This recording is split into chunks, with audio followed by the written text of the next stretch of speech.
அடுத்ததாக சற்று முன் ஒரு செய்தி, அதனையும் பார்ப்போம்.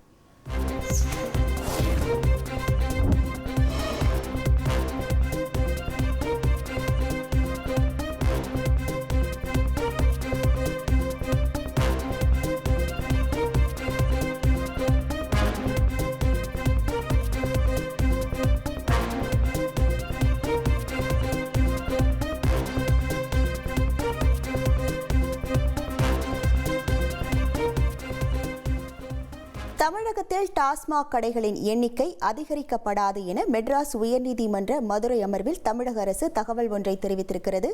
மதுரை கைத்தறி நகரில் மதுபான கடை திறக்க தடை கோரிய வழக்கில் இந்த தகவலை தமிழக அரசு தெரிவித்திருக்கிறது.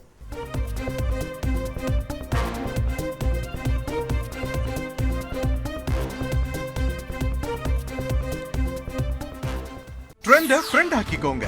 2.5 கோடிக்கும் அதிகமான தந்தி டிவியின் சப்ஸ்கிரைபர்ஸ் அண்ட் ஃபாலோவர்ஸ் குடும்பத்துல நீங்களும் இணையுங்க.